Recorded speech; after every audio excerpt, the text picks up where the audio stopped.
Hello, good evening, everybody. My name is Sam Gregory, and welcome back to another one of these Light and Land live streams. Joining us here this evening, I have Astrid McGechan. Astrid, how are you? I'm fine, thanks, Sam. How are you?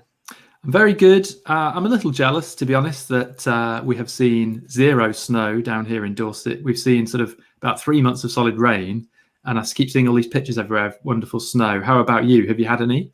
Yeah, we had some Sunday week ago, I think, so for about 4 or 5 hours, and the whole county jumped out in the open, in the woodlands everywhere, parks, and it was quite busy, but there we go. It was gone by the evening, but it was nice. It was actually, a couple of inches or so. It was not bad. That's no need to show off, Astrid. As I say, we've had inches and inches of rain here, and that's about it, really. So to everyone who's joining us, welcome along for another one of these live sessions. We really appreciate you jumping on board with us this evening. It's horrible out there. No one can go anywhere anyway, so why not come with us as we take you around the world? And tonight we're going to be going within Europe to Spain, to Valencia in particular. And as usual, if you want to let us know where you're watching from, drop us a little comment in the comments box, whether you're on Facebook with us, whether you are on YouTube, wherever you might be. Hello to Lynn, hello to Ali, Adele, Ralph. Oh, they're all coming in now. They're flying at us, Astrid. So if anybody's new here, I'd be surprised, but you never know. We do about an hour and we walk through some images from a particular location. And obviously this evening we're doing Valencia with Astrid, who is one of the Light and Land tour leaders. And obviously, we like to give you an idea of the location, and we'll talk a little bit about that, some of the history, the background, and obviously the photography is what it's all about, isn't it?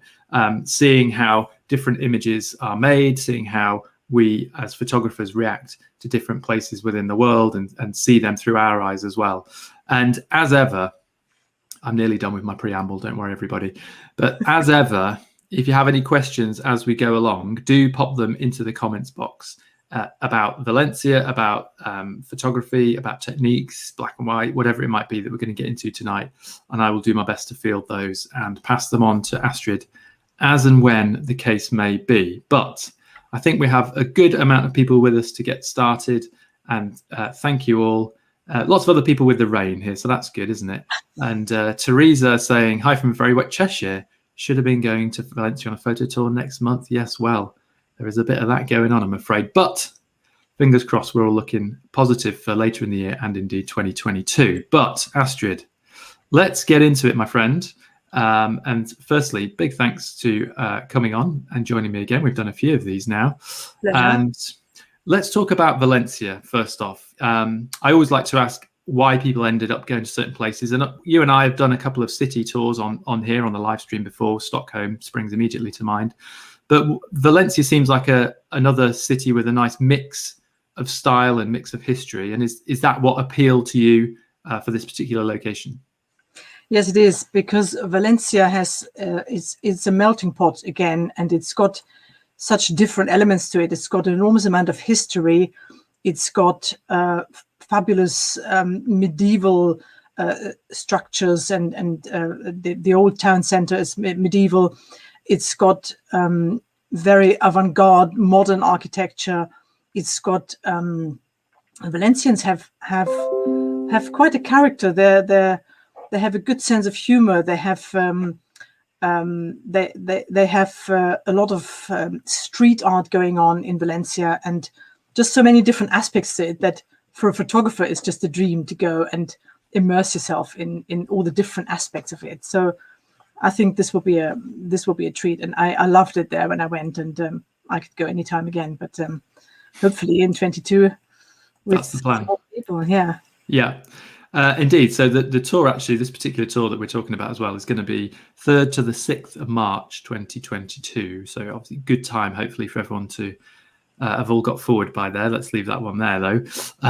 In terms of the locale, if anyone actually is out there has been to Valencia, let us know in your comments. I must admit I haven't. Spain is somewhere that has remained pretty much off my radar. This is what happens when you're living with an Italian lady, is that you don't go to Spain very often, or Portugal or France, but you do a lot in Italy, thankfully.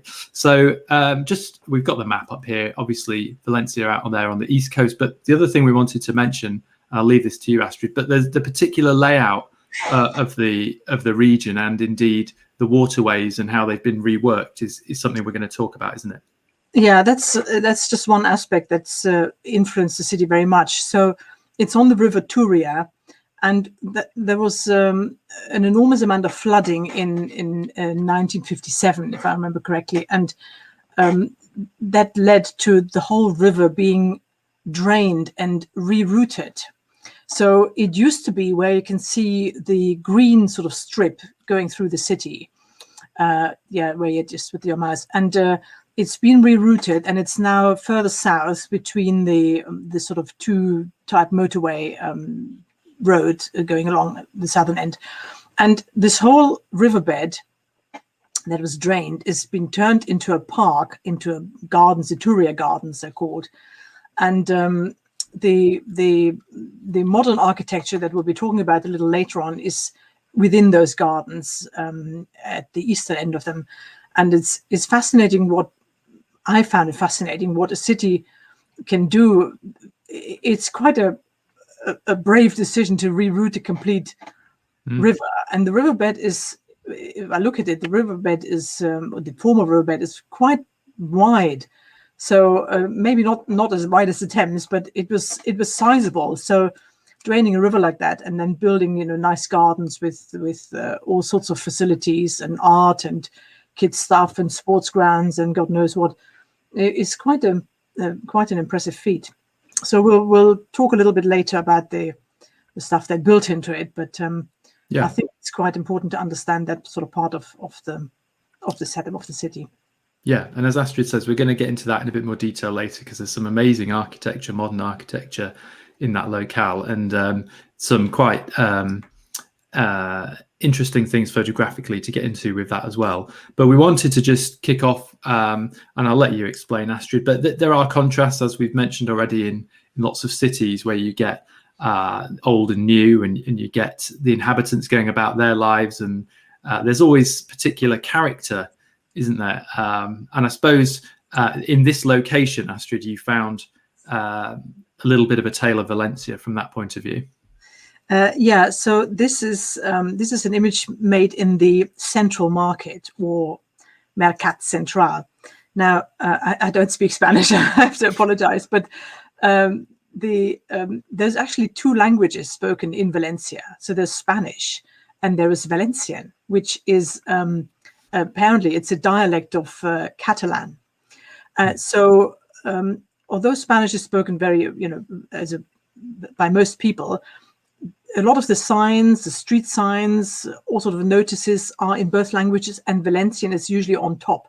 So for a tourist, for a visitor, it's quite confusing. So all these things on maps and everything have two names, and some of them are very similar, but some of them are quite different. So anyway, the central market, it's an indoor market, and it's in the old town called El Carmen. It's the old part of town which we'll explore, and it's one of the largest markets in Europe, and it's built in a particular style. We call it Art Nouveau. There are various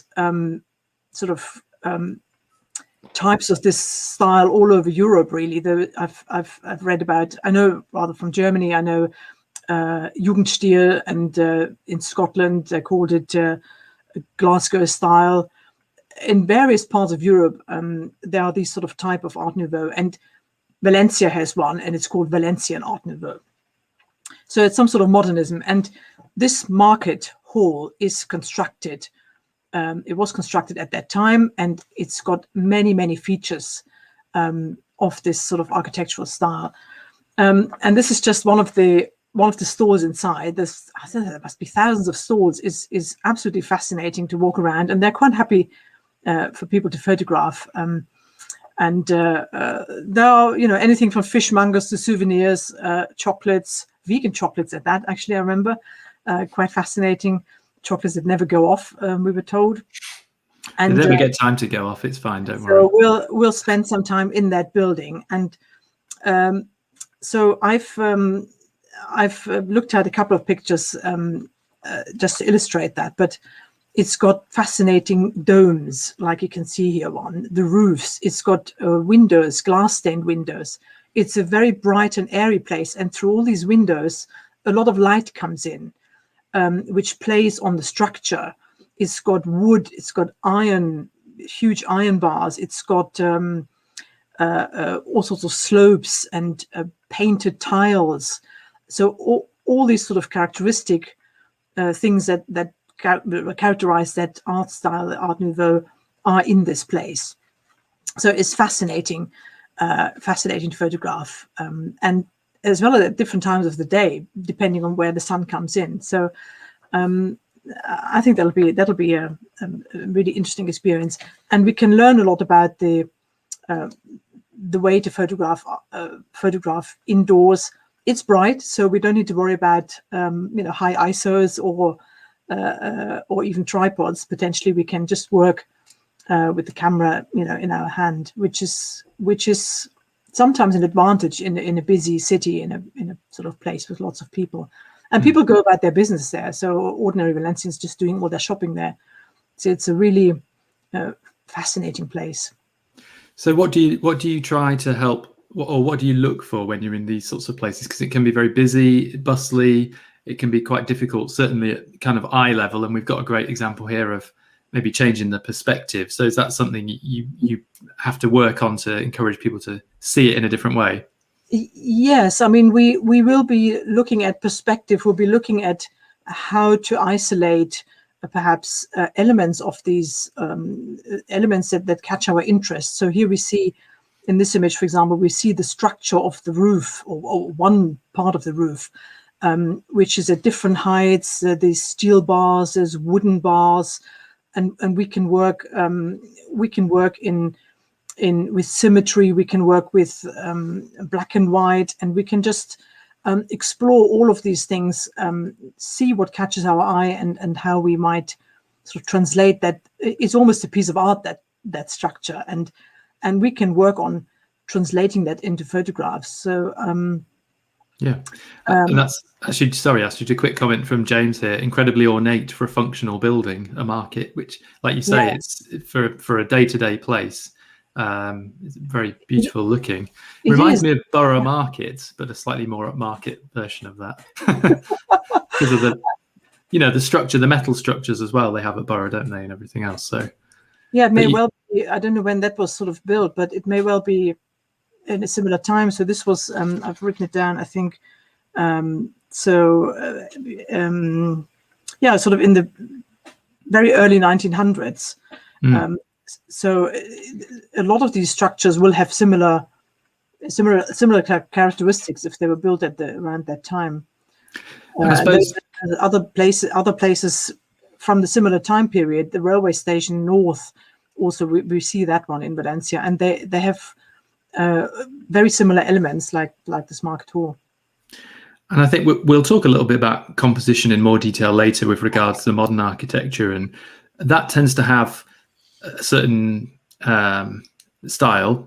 But symmetry, if we are picking things out like this and we are dealing with the geometrics of things, symmetry is a great place to start, isn't it? By thinking about how the composition is balanced, where if there's repeating patterns, obviously, like we have in this particular image, and that strong central line straight through the middle. So symmetry is excellent, isn't it, when you're inside and with man-made subjects especially.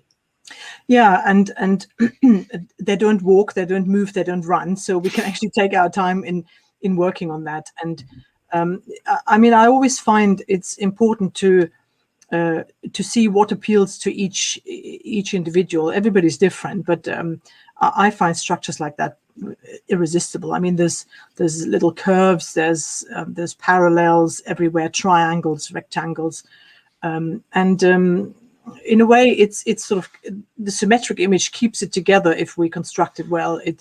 It's got it's a very pleasing way to look at something if it's got something that balances an element on the other side as well. Yeah. Here's one of these tiles. Fabulous. Yeah, so you see this color is throughout the whole area inside the market. Inside and outside. This is outside, I think. I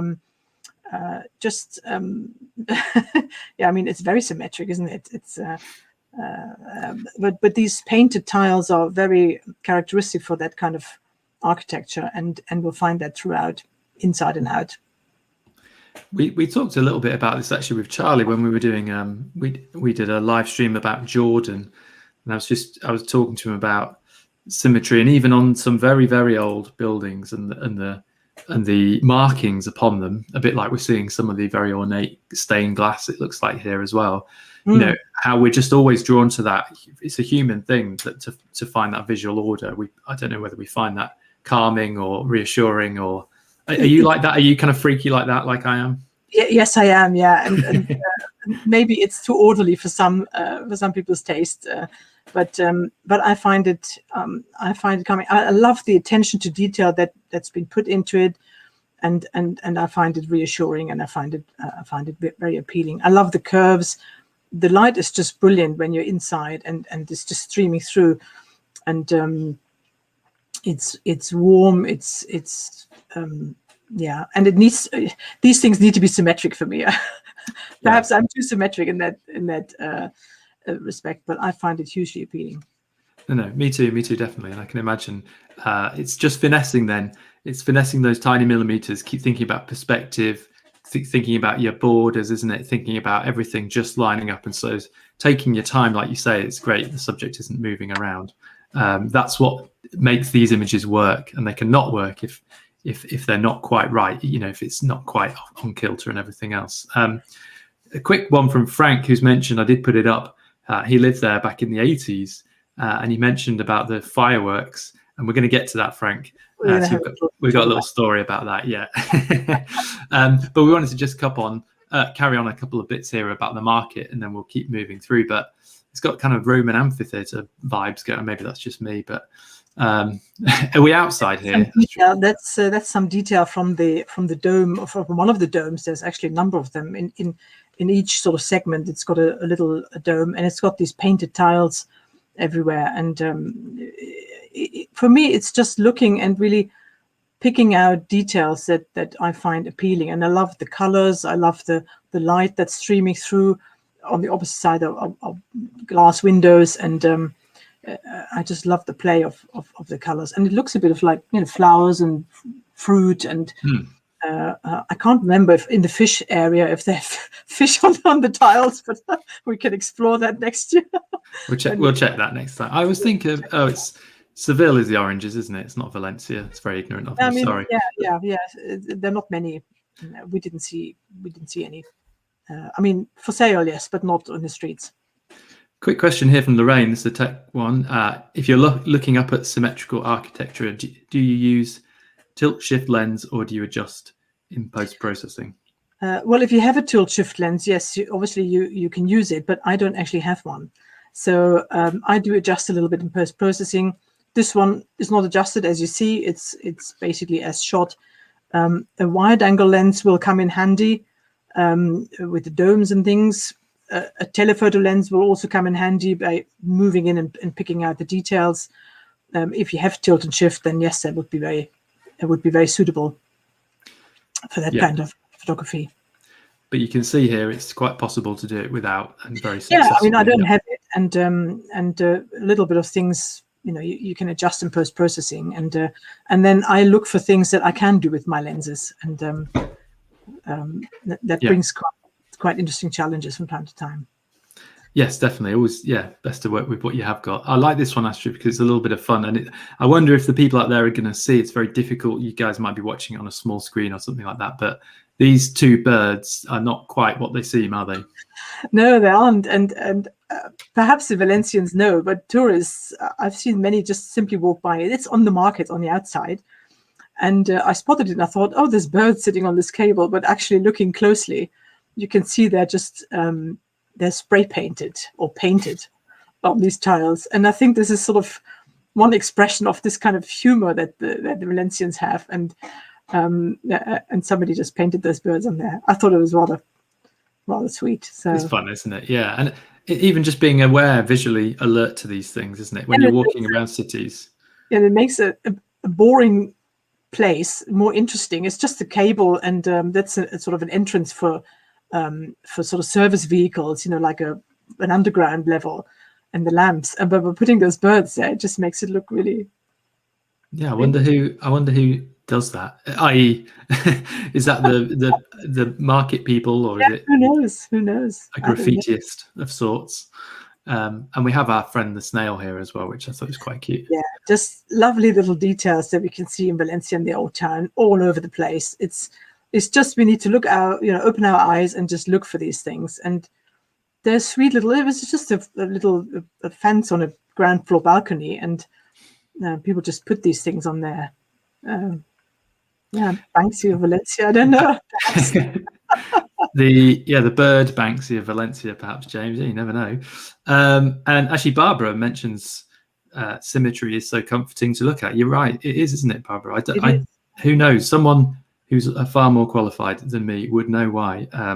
And also colours. We've talked about this a little bit on these live streams about cool colours and warmer colours. And for example, with Sue Bishop doing the flower photography and how colours come forward and some recede, and warmer colours give you a different feel. And sometimes in these European cities, you get these beautiful colours on the walls, don't you? These painted walls of yellows and oranges and terracottas. And what's it like in terms of the sort of general habitation? Is it a real mix of modern and old in terms of where people are living as well? Yeah, I mean, we didn't go that much further out. Obviously, the old town is there's mainly older buildings, but there was a lot of it's the medieval center. Basically, you have the city walls or town walls around it, old towers, watchtowers and things like that. But it's full of cafes, it's full of people. It's a really vibrant kind of sort of center in a way. It's got the cathedral there, and it's got a lot of the roads that we've explored have lots and lots of houses with flats, 3, 4, 5 stories. It's a really busy place. Lots of people live there. There's obviously other quarters further out that we just simply didn't have time, both south of the river and just further away from that old center on the other side of the town wall. And but 3 days we will be busy in yeah.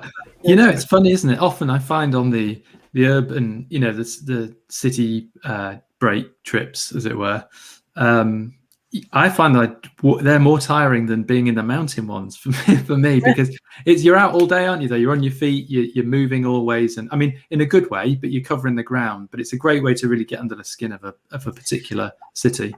Yes, exactly. I mean, the old town isn't large by any means, but there's a lot to see, and we can just sit in a cafe and watch people walk by, just look around, turning left here, turning right there, and we will see something and something new, something interesting, something that wasn't there last year.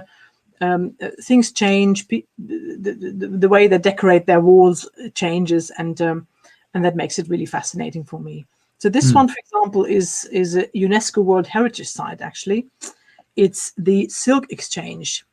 It's I save me pronouncing it in Spanish now.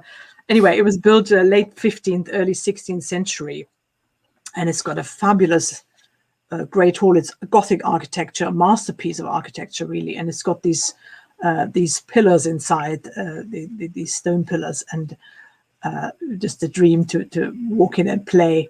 Obviously, I love the curvature of the pillars, and then the patterns on the roof, just shot straight up.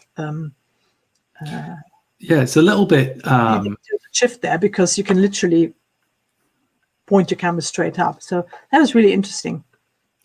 It's a little bit beguiling about what's forward and what's back here, a little bit like we talked about earlier, for reasons that I can't quite put my finger on. I'm trying to kind of vocalize that as I'm talking to you, but do you know what I'm saying? Yeah, perhaps. I mean, the way it's structured is perhaps a little bit confusing, but I am looking up, so I'm kind of I'm sort of embracing the pillar, and I'm looking up to the ceiling. Astrid can often be found embracing pillars on these trips. Yeah, pillars, trees, all sorts of things. But I was wanting to get the square and these sort of circles at the top straight.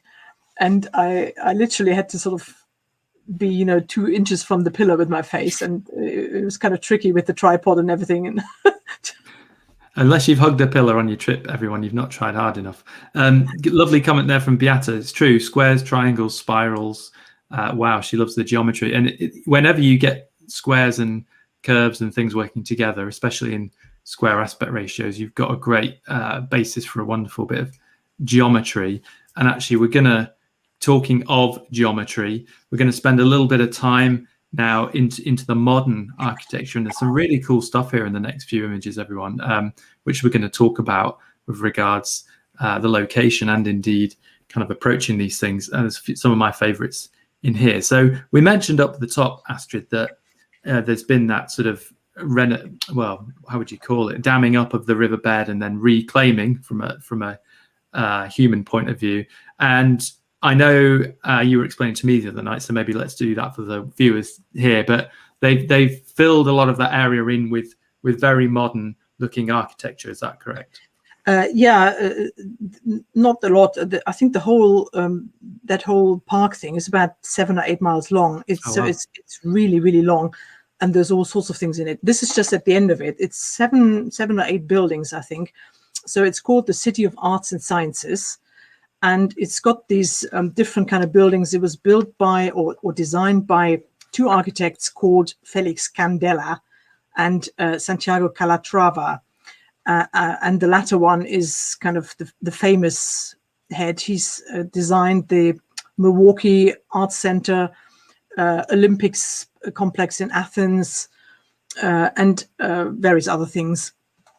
And he is quite famous apparently for these kind of bridges, which have a leaning pillar, a single pillar, and then the cables, which you can see sort of part of in this image.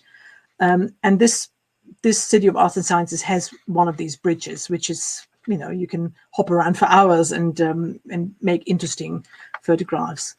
And so there's a natural history, a science museum. There's the Opera House, a performing arts center. There is an aquarium, sort of a multi-purpose sort of concert hall. There's a IMAX cinema, parks, all sorts of interesting structures. And that's a place where we can spend a big part of our trip, both daytime and after dark, if the weather plays ball, which it should at that time of year, and we can sort of immerse ourselves in this area. Yeah. So this one, in the foreground, for example, the white structure, that's like a garden. It's got 110 arches over it. They're not closed, so you can see through. And there's palm trees and any number of flowers and sculptures and people just congregating there, for sort of recreation and fun. That's one of the places to go. I really love this one. But that's the bridge in the background, as you say. But it's very much like the bow of a boat, isn't it? It's that shape about it. And when you have these beautiful diagonal lines across it, but really, what I wanted to say was the sky. It's just great because it's just doing its job. That blue is great. There's no blocks of cloud anywhere, so, and I know there's some black and white in this section. We're going to talk about black and white as well, but here, I suppose that was just screaming out for color because of that blue for me. I don't know, same for you? Yes, exactly. That one, I needed to have it in color, but it does, when you have skies like this, and the light, the quite strong light, it can scream out for black and white as well. So we have some black and white images where it just lifts even more the structure of the place and the way it's constructed. And many of these buildings are supposed to resemble kind of certain forms, animals and sort of living shapes and things. So it's quite fascinating. The viewer may see, visitors may interpret them completely differently from, the architect's design, his ideas. But that's the fun of it, really. Everybody can make of it what they will, really. It's a sign of a good design, I think. Just before we move off on this one, I'm an absolute sucker for triangles, and this baby's packed full of them. There's all sorts going on here. I hope everyone can spot all of those, even these little cheeky ones in here, and with the lines here. And I joke about it, but if you are working in this geometric sort of fashion or with these sorts of images, seeing the shape within them, as Astrid's talked about and as we've talking about here, is a great way to start building that coherently within a composition. And there's lots of examples of it. And here, I think, Astrid, you were saying this is a multiple exposure image as well. Yeah, so the place lends itself to playing around like that with exploring multiple exposures and abstracts, because the lines, the way it's built, the curves, there's pillars, there's supporting cables, as you can see here. The structures I think they must have had so much fun designing it, and playfully designing them as well. So we can pick this up. At least I found it so appealing to just explore the colors and the shapes. There's some sky obviously in there. There's reflections in there from the buildings. And then there's the shapes. And when you can't sleep in the evening, you just start counting squares or triangles or something. And you've got enough to do to keep you going for some hours. But don't count sheep, count squares. We can do some multiple exposures. We can do some abstracts. And Astrid, do you, just a quick tech one then on the multiple exposures, you're an Olympus user, is that correct? Are you using Olympus, and do you use their multiple exposure blend modes in the field? I do sometimes. So Olympus only does two exposures on the multiple exposure mode. You have to use another mode called and it's just gone clean out of my mind. It'll come back to me in a second. But for this one, I use the iPhone with some apps. So this was just I was playing. I didn't want to be lumbered on that afternoon with the camera, and so iPhone comes in, or any kind of mobile phone can come in very handy in that. Yeah. That mode, it'll come back to me any minute now. She'll shout it out in a minute, just out of nowhere. Anyway, you can use that second mode where you can use a picture you've taken, call it up on the screen, and then you can I think it's an overlay mode. That's what, you put another one on top, and then you can pull up that double one, and you can put a third one on top, and so forth and so forth. So you can use it. It's a little bit cumbersome, but in that case, iPhone ideal. Yeah, absolutely. And actually, a couple of things. James made a very similar question there, James. I just beat you to it. I promise I didn't just read yours and say it. I promise. But talking of iPhone, we're next week, a little plug. We're going to be with Adrian and Paul, and we're going to be talking about using your iPhone for landscape photography. So in the great outdoors, we've done a little bit of iPhone on here before with Paul and his work, but this is a bit more of a structured thing to do with doing it in the landscape. But we'll talk more about that at the end, because I want to get onto our alien and talk about it. I don't know if everyone else out there feels thoroughly menaced by this, but I certainly do immediately. So just tell us a little bit about where we are here, Astrid. Yeah, so this is the Opera House or the Performing Arts Center. It's I've written down all the Spanish names, but never mind. And obviously it's night, so it's after dark rather. It's not terribly late, but I loved just the symmetry of it, and the structure is just phenomenal. From each side, it looks like something different. From the other side, it looks like a spaceship. The bit that goes at the top is it's supposed to be a feather. It's designed to look like a feather, and it's actually free floating, which we'll see in another picture on the other end. So it's all held by this concrete bit that you see at the front of the image, and the way it's been constructed is awesome. The materials, the way it's designed, all curvy shapes and lines and arcs, and there are gardens inside as well, little sort of green bits and pieces. There's 4 auditoriums inside, and we're going to have a little tour in there as well and look inside this thing. But it's just I loved it. I could have spent 3 days just photographing that building. So it's the opera house, and it's the tallest opera house in the world, 73 meters. Obviously, that feather kind of helps that. And the bits on the left and on the right, they're concrete, 3,000 tons of weight, concrete sheets, and I think they're over 160 meters long. So it's really big. It's a large thing. And there was water gardens around it as well, and cafes and things like that. So yeah, well, I just see the mean face of an alien. Sorry, but I'm sure everyone else sees that, eyes, nose. But I mean, we do see faces in things. That's a whole nother topic for another day. But and it's great fun to play with that. But Barbara's not a menace, so it must just be me, Barbara. That's good. Quick question from Keith. What app do you use for the iPhone multiple exposures?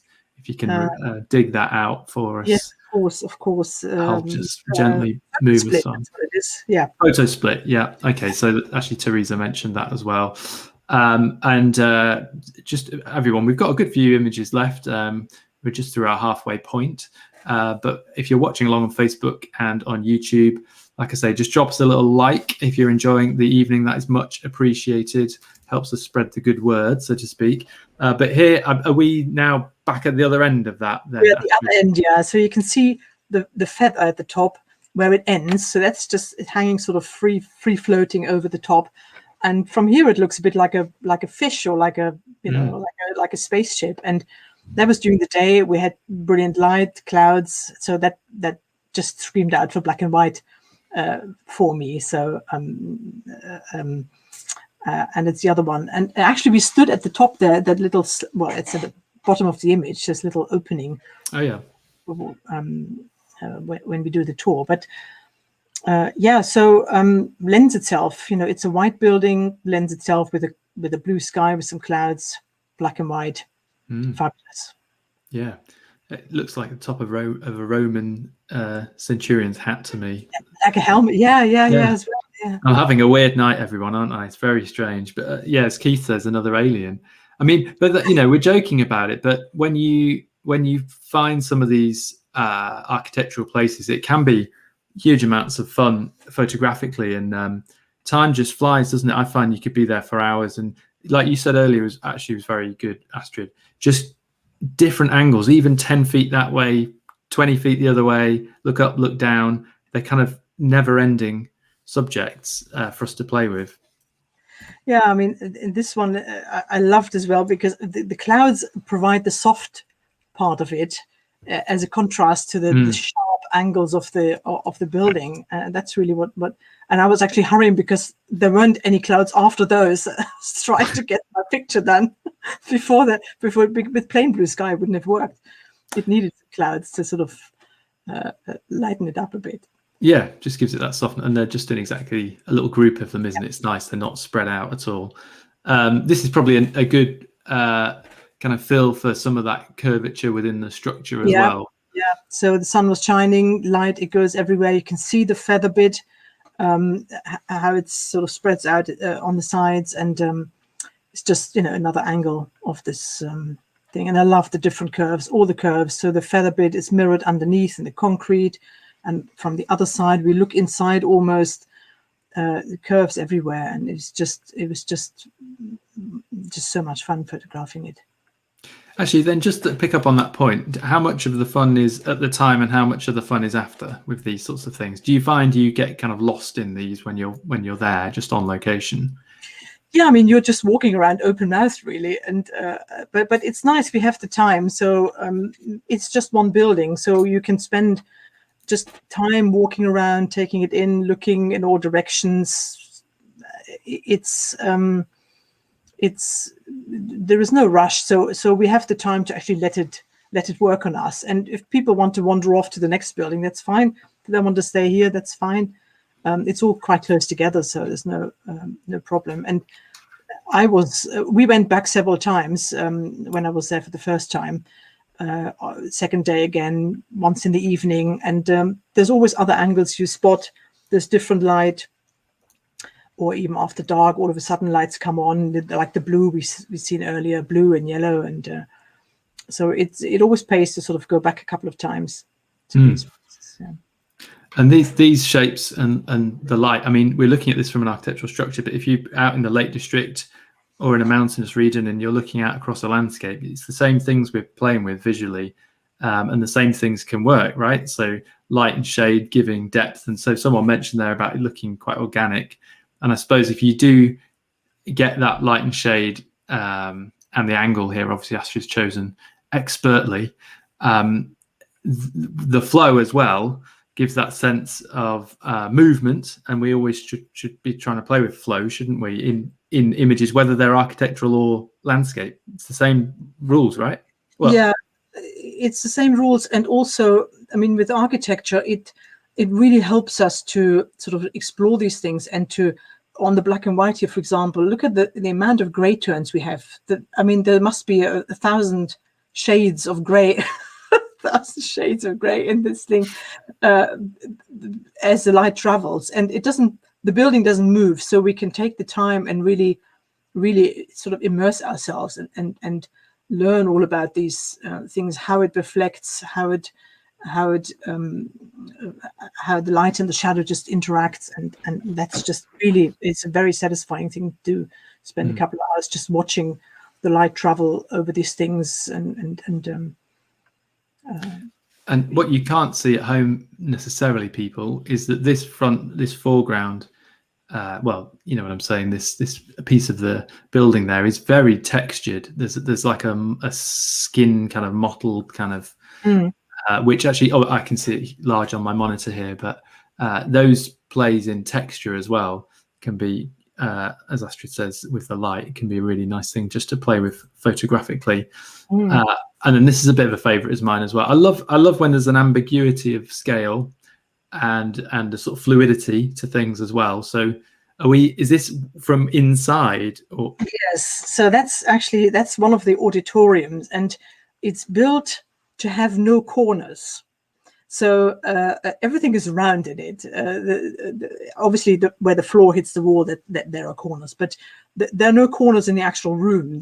It's all round and fluid. And I loved the lines on the ceiling. So this is the upper sort of seating area, and then the ceiling. And I love the ambiguity of it, and that you can't immediately see what it is. It's a little bit of a puzzle, and I deliberately cropped it that way so that you don't see actually where it is and what it is. But it's fun. It's just, imagine a concert hall with no corners. It's just to have the idea. It was all supposed to be reminiscent of the sea and water. So there is also, we see another one, I think another picture with there was sort of blue tiles and round shapes on the walls of that particular hall, which are continuing this theme of water, of reflection, of roundness and things. So you can just about see it here in this one with the funny chair. So, so yeah, it's really fascinating when we do a tour of the place. I think it's important, even I bet there'll be things locally to all of us. Obviously at the moment it's difficult for us to go far, isn't it? But I walk around my locale very regularly every day, and there's still things I spot, little plaques on things and little bits of buildings from a different angle, and just even understanding why things are made. Now, obviously, in this instance, it's a huge project, but it would be always good to understand why the architect did it in that way. And like you mentioned about, that aquatic theme or the boat theme or whatever it might be, like the Bridgewater Hall in Manchester, for example, got a boat vibe, hasn't it? Yeah. Because then you can look at it as an artist from that point of view, and then see how you can kind of play with that idea as well. Exactly. And are you allowed to sit on those chairs, Astrid, or are they just for show? I didn't try. didn't try. I think I mean, this was a working hall. There were people, rehearsing and everything. I think these are for the sort of the doorkeepers and But the color works so well, right? I mean, I'm teasing about sitting down, but the yellow and that blue is just a nice little thing. yeah. And as Ralph says, round corners will help the acoustics. Yes, Yeah, of course. quite probably, and that, I'm sure, was the reason. Yes, this again, slightly alien type figures going on here. It is. Yes, that's on the outside. It's, the I would have nearly said the middle bit, but the bit with the pointy top is actually just sitting on top of a spiral staircase that's coming from a lower level to an upper level of the footpaths, and then there's ventilation shafts, and it's all designed in this kind of. They almost look like funnels, like perhaps sort of boat funnels or something. And cruise ship kind of. I just loved, I just loved the shapes and needed to arrange it like that, and in black and white. And they're all, again, you can see they're all tiles. They're little, tiny little they're all sort of ceramic tiles, and the insides of these things are blue actually. So it works in color as well. I just had to make a decision which version to give to you. But when you get that contrast between the light and the dark, it can go both ways, can't it? This was all about the structure for me. It just needed to be black and white. Yeah.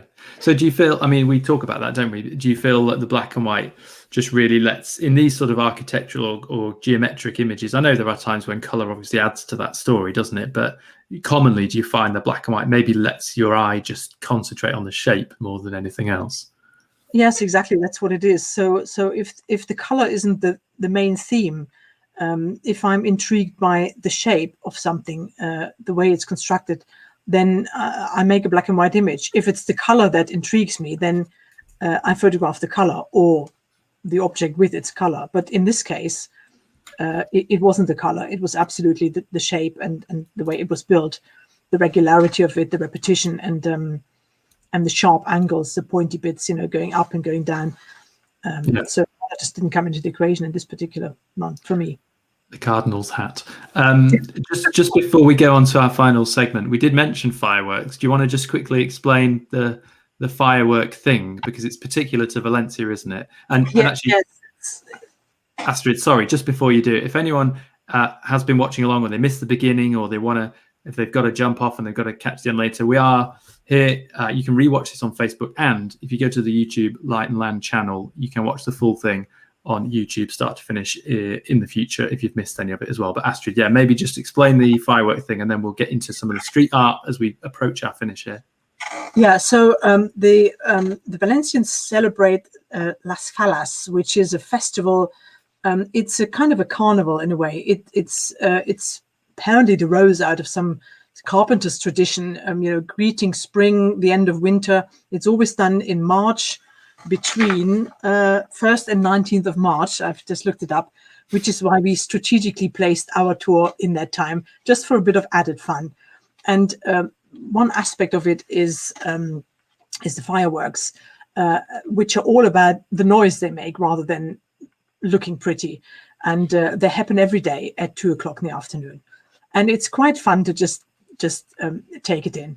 But the other part of it is that figures and structures are built by communities, by people, certain streets and community groups and kids and adults and everybody. And all of these things are going to be judged nearer the end of the festival by a jury. And then there's going to be a huge bonfire at the end when they're all burned, except for one, the winner, which will be kept in a museum later. But what happened when we were there, and what will happen when we go there next year, is we will just come across all of a sudden a procession in the street where people parade around some of these things they've constructed. And that's just adds so much fun because it's unexpected. We can't plan where it is, but we will definitely come across these, and there'll be bands marching and people all in costumes, and then at 2:00 there's these fireworks, which are heard absolutely miles away. So it's when we're anywhere near, you have to keep your mouth open so you don't suffer any damage to your eardrums. But we will keep well away at that time of the day. But yeah, it's a fantastic festival. It's very the Valencians are very proud of it.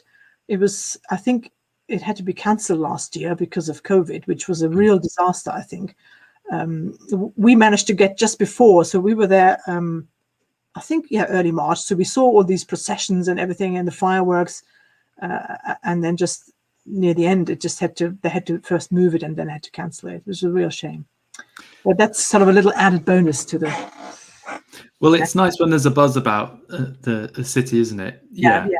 You can really kind of get the vibe for it, and it adds a little bit of extra spice. And it's great because then everything's different. You turn a corner and there's a marching band. That's always fun. Exactly. We wanted to just finish just the last few images, and thank you very much, everyone, for staying with us this evening, and all of the names I see popping up. It's great to see everyone coming back. We've got our own little community here now, which is fab. And I appreciate you all giving us your time to come with us on these trips, even virtually for now. But there is a vast array of different street art, and we've done a little bit of this when we looked at Stockholm, I believe, didn't we, as well? And obviously each place has its own thing. So, I mean, I'll let you explain that a little bit, and we'll just walk through. There's just a few here. But this particular one, for any of the Animal Farm fans out there. I thought it was fun. So in the old town, there is a vast array, as you said, of sort of street art and graffiti. And it's not just any old kind of spray painting. They're really, really fabulous pictures and fabulous stories. And a lot of them actually address social issues, political issues. And the fascinating thing about these is that it may be here this year and it may have been replaced next year. So this thing may not be there next year, but maybe something else may be in its place. So we found things that were new. Other things that we were looking for weren't there anymore because somebody just painted over the whole wall and put something else on it. And it's just fun going through these narrow streets of the old town, El Carmen, and exploring all this street art. And Animal Farm, I just loved it, the way it was portrayed. And you still see a sort of a rain pipe there, down pipe in the picture. So I put a stitch, I think, 2 images together because it was just a really long picture. It's a real mix of style, though, isn't it, actually? Because you kind of see, some of the modern, what we'll call a caricature kind of vibe, isn't it? Of especially some of the 20th century stuff. And then some of the other art looks quite Aboriginal, and there's all sorts of things going on. I'm sure it's not Aboriginal, but you know what I mean. Yeah. But we wanted to touch on this one, didn't we, just for a minute? Because so the nice thing about the old town is you can just pick a place, sit in a cafe or on a street corner and watch people. And we can do a little bit of street photography as well. This is just some sort of garage door, and it had this interesting dog's face on it, which one only really spots from a distance. So when a bit further away, when you walk past this thing, you don't actually see what it is. And I was just arranging my equipment there when this sort of lady walked into my shot, and the moment I pressed the button, she looked over, and I thought it was a little bit humorous. And the funniest thing was that the next second, she actually stopped and turned back to look at what I was photographing. And every time I see this, I just wonder, how often has she walked past this without seeing it? Perhaps she walks that way to work or something every day. Who knows? And it's just a little bit of humorous things that can happen when you're sort of watching people walk by and just taking your time in a sort of old town quarter like that one. So sometimes it's a case of you find that interesting thing and then wait for the scene to unfold into it, as opposed to going around chasing things. Yeah, exactly. And it's also less intrusive to people. I was there. I was pointing my my camera. That she walked into the picture. Well, bad luck. Yeah, you're outside, mate. It's allowed.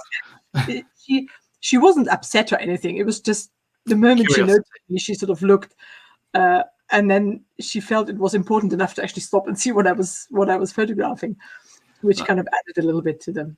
Yeah, I think the two together are lovely, aren't they? And I don't know if you guys can see out there, but her shoes are sort of Dalmatian design, which just works Almost. so naughtily with this. It's unbelievable.